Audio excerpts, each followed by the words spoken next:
So picture this, you're playing the latest big budget AAA guaranteed video game, slipping into the shoes of a hero who must master their athletic prowess, puzzle solving and reasoning skills to save the day. You venture forward on the path untaken and immediately come face to face with an obstacle, but before you can even engage your brain, you're struck by a familiar foe.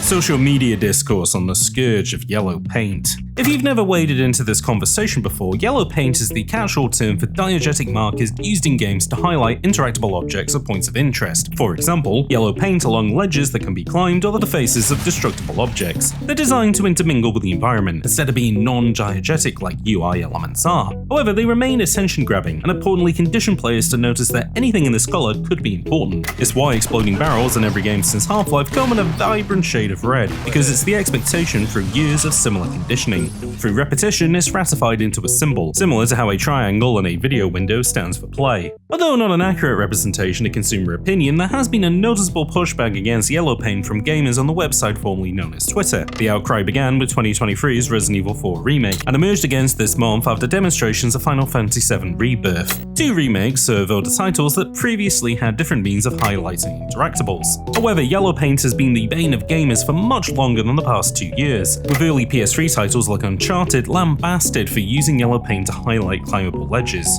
Opinions on yellow paint are split into a number of factions, with the majority of people responding with a resounding at the appearance of it. Both attackers and defenders of yellow paint argue that it's an inclusion made for those who may not have hardcore games conditioning. Those that hate it do so because it robs them the opportunity to problem solve. For those that appreciate it, these diegetic elements make games more inclusive for everyone else. I'm personally quite interested in yellow paint as a phenomenon. Although I'm not a games developer, I do build digital training for a living and understand the importance of navigation and interactables being intuitive.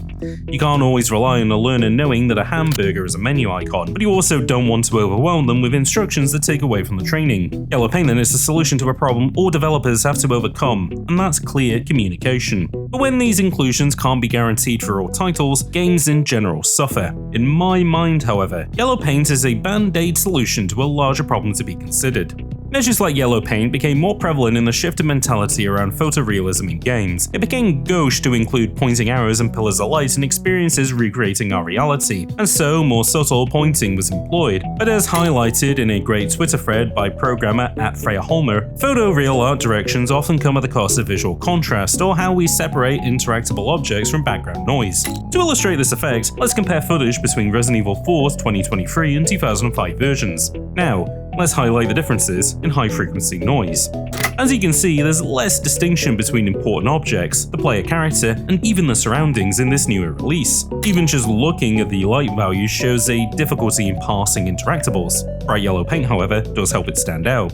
Due to its lower poly count and texture resolution, the older RE4 is clearer to read, with those developers building high contrast around those limitations in a way that 2023's developers didn't. It'd be easy to say that in order to look like reality, developers have to throw out visual contrast, but our real world is full of it, whether contrast exists in man-made structures or even naturally occurring, benefiting not just us but our animal and plant companions. And contrast doesn't just have to be in light values and colors, it could be size, shape, or texture. It's one of our most important design principles, and if you look around your current surroundings, you'll notice it everywhere. To illustrate this phenomenon, Freya created an image to demonstrate what FF7 Rebirth could look like if offending yellow paint was replaced by a cliff face with lower contrast, making the climbable rocks and the player characters stand out. It looks realistic, but an artist's hand has made it easier for everyone to see the path forward. Resident Evil 4 2023 and Final Fantasy VII Rebirth are games on the cutting edge, and that's a new frontier for both Capcom and Square Enix. In fact, RE has become well known today for its highly realistic objects that are scanned in-game, but when they're placed with little regard for maintaining contrast, they unfortunately become visual noise.